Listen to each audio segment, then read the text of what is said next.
What are your thoughts on just what Washington is doing to us?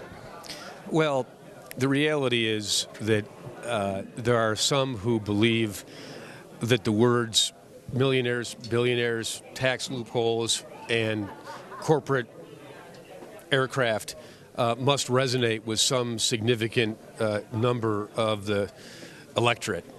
The reality is it's damaging to our industry and it's damaging to our people, and it's causing the people who create jobs in this great country to withhold buying airplanes until they understand what's going to take place. The recent and continued issues in settling the budget for the coming year has driven uncertainty. That's helped drive this nonsensical rhetoric into the marketplace, and that's caused everybody to wonder what next looks like. So if they're wondering, they're not going to make decisions.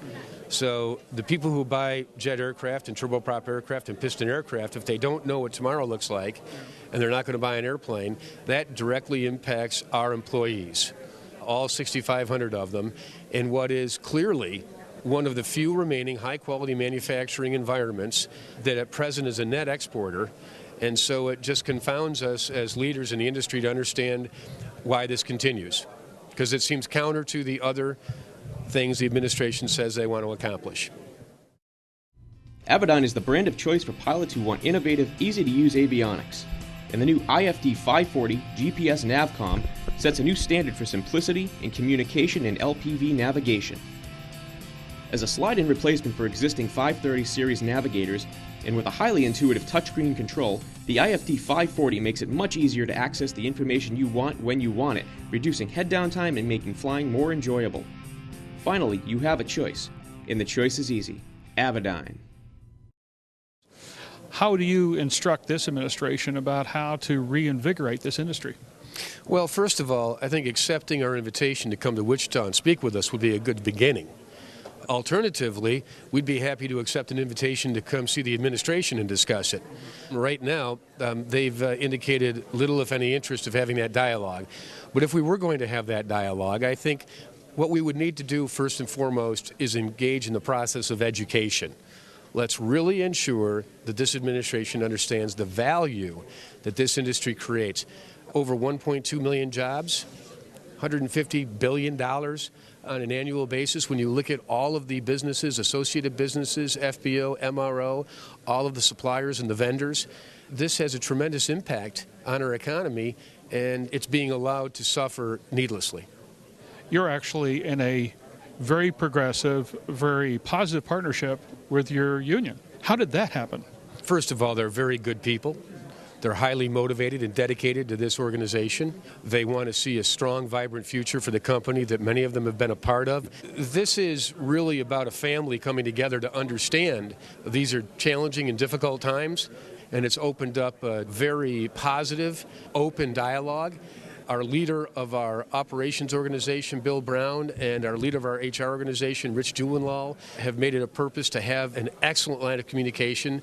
We've worked on it for the better part of 2 years, and this most recent passage of the contract at 69% approval is simply an indication of adults sitting down and talking about the things that confront us and making the right decisions for the business. And our partners in the union understand the realities of the world, and they are not happy with what they hear coming out of Washington. That's evident. And so I think they've got quite a bit of ability to help maybe change what's going on.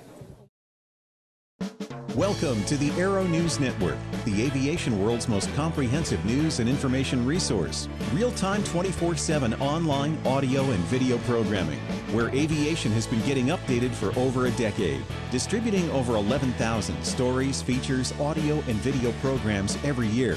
Only ANN covers aviation and aerospace with this much depth, insight, and expertise. Check us out on the web at aero-news.net.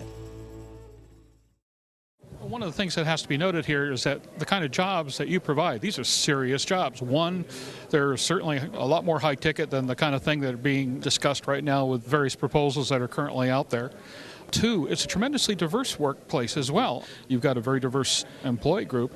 And then more important than anything else, that these are jobs that you mentioned are generational. A lot of these people have held these through families and so forth. These are jobs that people could, albeit instead of Washington, depend on? It's heartwarming when you listen to some of our employees' stories who have entered the business several years ago, coming into something like a stockroom role, having been allowed to go seek education, get an A&P, end up becoming a mechanic, working on the airplanes, taking some managerial training roles, and ending up being in the roles of supervision. We see those stories all over our company. The partnership with the state of Kansas for that $10 million, which we're using for training during this downtime, is enabling us to keep those people engaged and let them know that we care, and that's why we're investing in their futures.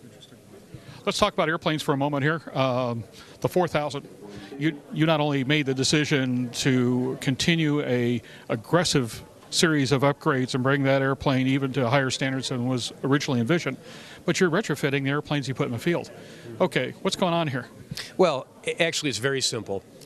The airplane, when it went through a somewhat prolonged gestation period for the certification, when it ended up entering service, as a result of Amendment 102, which we decided as an organization we would adhere to as the first OEM, as a function of several enhancements that were available through Honeywell, commonly referred to as Load 21, and several other systems enhancements. Not only should the new airplanes get them, but we recognize that our very loyal customers who took the earlier serial numbers should not be left out of that. So it's really no more than just doing the right thing. So what we decided to do was spend quite a bit of the company's treasure to do the right thing, treat our customers as they would expect to be treated. So we knew it was the right thing to do, bring the airplanes in, take them through the upgrade and enhancement, and give them back an airplane that's everything it should be. And I will tell you, they're quite pleased. We've taken very good care of them during this process, and we're also signaling the kind of company that we are. How is the King Air 250 deployment going? Very, very well. It's an exciting airplane. The aircraft's performance at all phases, in and out of short runways, unimproved runways, hot and high. This airplane I would affectionately call a beast. It's one more in a fine lineage of very successful airframes. Sean, we appreciate your time, and we look forward to seeing what else shows up here at NBAA 2011, and more important, what's in the future at this point for you. Thank you. Thank you.